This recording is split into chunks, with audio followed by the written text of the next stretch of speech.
अब इस विषय में आपको बता रहा हूँ, सभी के काम की चीज है। बंगाल में एक संत थे, विजय कृष्ण, संत विजय कृष्ण गोस्वामी। वो रामकृष्ण परमहंस के पास भी जाते थे। तो विजय कृष्ण गोस्वामी वृंदावन में भी बहुत दिन रहे। तो एक बार वो यमुना जी के किनारे केसी घाट की तरफ घूम रहे थे, तो एक जगह रुक करके बोले, इस जमीन पर कान लगाओ। कुछ संत उनके साथ थे, बोले कान लगाओ जमीन पर। कान लगाने पर आवाज सुनाई पड़ रही थी, हरे हरे कृष्ण हरे राम राम राम हरे हरे कृष्ण कृष्ण कृष्ण हरे। बोले महाराज तो जमीन में आवाज है। बोले यही मैं बता रहा था, तो ये आवाज क्यों नहीं आ रही?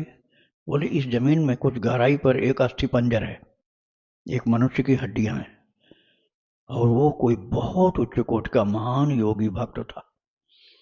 अभी आपको दिखाता हूँ, खोदो इस जगह को। तो खोदी गई जगह तो अस्थि पंजर निकला और उसमें से आवाज आ रही थी। फिर उन्होंने 20 जमुना जी में उसको डलवा दिया। कह दिया वो तो चले गए भगवत धाम, लेकिन उनकी जप का प्रभाव इस हड्डी में रह गया। इतनी जप की शक्ति थी।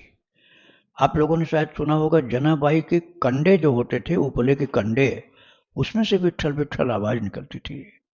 इसी तरह से चोखा मेरा नाम का भक्त महाराष्ट्र में था, वो एक्सीडेंट में मरा था। दीवार गिर गई, दीवार में दब के बहुत मजदूर मर गए, वो भी मरा। तो भगवान विट्ठल ने कहा, नामदेव तुम चिंता मत करो, वो उसकी मुक्ति हो गई। बोले महाराज हम कुछ समझाएं कैसे किसी को? सब कह रहे हैं भजन करता था, दब के मर गया, प्रेत हो गया होगा। बोले वो प्रेत नहीं हुआ, मेरे धाम पहुंच गया। तो हम कैसे समझाएं? बोले उसकी हड्डी से विट्ठल नाम निकलेगा, ढूंढो तुम। चोखा मेला की हड्डी से विट्ठल नाम निकलता था। एक बरहज नाम का तीर्थ है, सरयू जी के किनारे है, देवरिया की तरफ है। तो वहाँ एक बाबा रहते थे। उन दिनों भारत के सबसे बड़े पहलवान थे राम मूर्ति पहलवान। जैसे दारा सिंह थे, उनके पहले गामा पहलवान थे, गामा पहलवान के पहले राम मूर्ति पहलवान थे।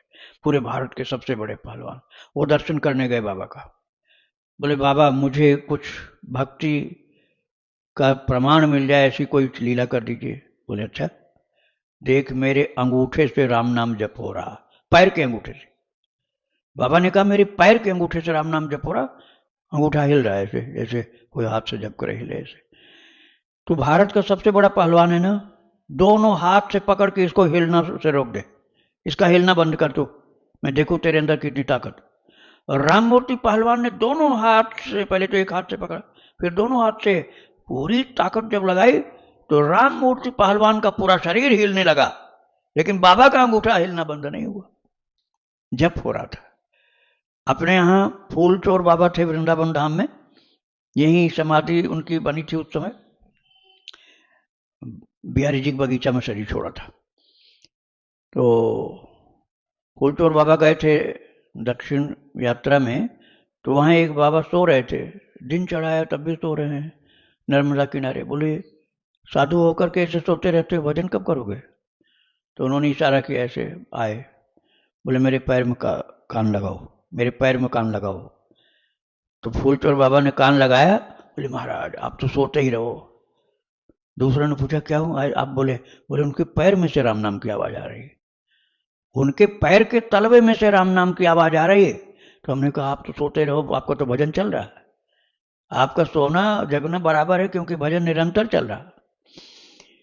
तो भगवान का नाम जिसने जितनी साधना की है, उतना ही शरीर में वो जप होता रहता है। पैर के अंगूठे की बात बताया ना, पैर के तलवे की बताया, हड्डी की बात बताया मैंने आपको। इसी तरह से ये जो अंगूठा है ना, हाथ का अंगूठा, इसमें नाखून जो, ये भी तो एक हड्डी है। कि ये तो किसी ने बहुत साधना कई जन्म की है, तो उसके नाखून से भी जप होता रहता है, बिना माला के, बिना काउंटर के, और उसको वाइब्रेट होता रहता है, वो हिलता है, वाइब्रेशन होता है, उसको पता चलता है नाम जप हो रहा मेरा। तो ये शरीर के हर अंग से होता है, लेकिन हमारी स्थिति उतनी ऊंची हो तभी हमको पता चल पाएगा। जितना ज्यादा भजन जिसने किया उतना उसको समझ में आता है। श्री राधे राधे।